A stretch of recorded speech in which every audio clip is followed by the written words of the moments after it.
حج کی قسمیں تین ہیں. پہلا حج ہے حج کران، دوسرا حج ہے حج تمتع، اور تیسرا حج ہے حج افراد.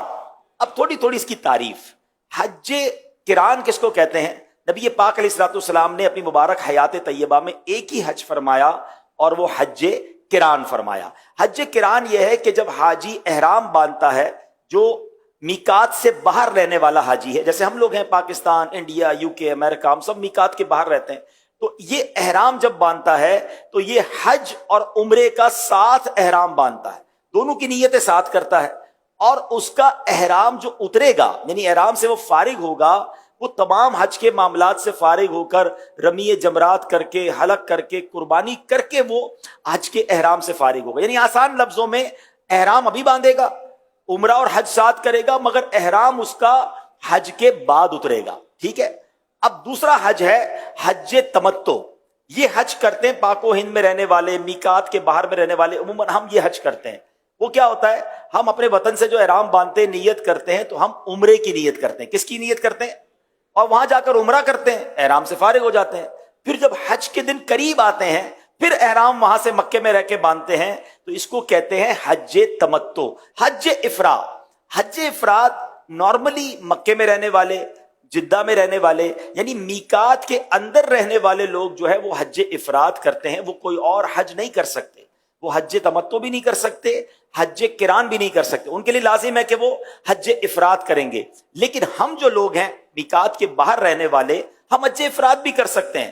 مگر حج افراد پتہ کیا ہوتا ہے؟ کہ آپ جب احرام باندھتے ہیں تو آپ ڈائریکٹلی حج ہی کا احرام باندھتے ہیں. آپ عمرے کا احرام نہیں باندھتے، حج اور عمرے کا احرام نہیں باندھتے. کون سا احرام باندھتے ہیں؟ حج کا. نیت کرتے ہیں حج کے احرام کی. اب یہ چونکہ نیت ہی حج کے احرام کی ہو گئی، تو یہ کب کھلے گا؟ حج کے بعد کھلے گا. تو آسان کون سا ہو گیا؟ حج تمتع، جس میں عمرے کا احرام باندھا، وہاں جا کر عمرہ کیا اور احرام کی پابندیوں سے باہر آ گئے. اب دوبارہ جب حج کے دن قریب آئیں گے، دوبارہ احرام باندھ لیں گے حج کا. تو حج تمتع جو ہے یہ بنسبت آسان ہے.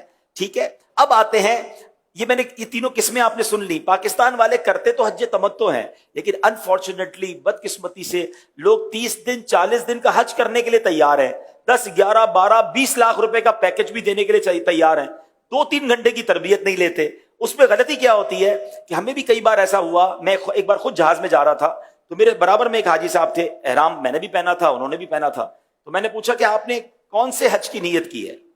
وہ پہلے تو میرا منہ دیکھنے لگے، کہنے لگے حج کون سے کیا مراد ہے؟ حج کی نیت کی ہے؟ یعنی حج کیا کوئی اور قسم کا بھی ہوتا ہے؟ یعنی ان کو یہ بھی نہیں پتا تھا. تو میں نے کہا پھر آپ نے احرام کی جو نیت کی ہے وہ کیا نیت کی ہے؟ کہتے میں نے حج کی نیت کی ہے. اب آپ بتائیں گے، اگر کسی نے حج کی نیت سے احرام باندھا تو اس کا کون سا احرام ہو گیا؟ حج افراد ہو گیا. اب اس کا احرام عمرہ کر کے تو اترے گا ہی نہیں، اس نے عمرہ کرنا ہی نہیں ہے. اچھا، اب لوگ کیا کرتے ہیں، کیونکہ تربیت نہیں ہے تو احرام پہنا اور حج کی نیت کر کے بیٹھ گئے جہاز میں. اب جناب بیسیکلی تو ان کا حج افراد ہو گیا، اور وہ حج تک احرام باندھنا ان کو ضروری تھا، ان کو یہ مسئلہ ہی نہیں پتا. تو ہمیں یہ پتا ہونا چاہیے. اور بہت سارے حاجی اس میں کنفیوز ہو جاتے ہیں کہ یار جا تو حج کی لے رہا ہوں اور نیت مجھے عمرے کی بتا رہے ہیں. تو جناب حج تمتع والا پاکستان سے، انڈیا سے، میقات کے باہر کسی بھی ملک سے جب بھی جائے گا تو وہ عمرے ہی کی نیت سے جائے گا. وہاں پہلے عمرہ ادا کرے گا، احرام کی پابندیوں سے فارغ ہو جائے گا، اور اس کے بعد جب حج کے دن قریب آئیں گے پھر جب احرام باندھے گا تو وہ حج کی نیت سے باندھے گا. تو یہ 3 حج کی قسمیں آپ کو یاد ہونی چاہیے.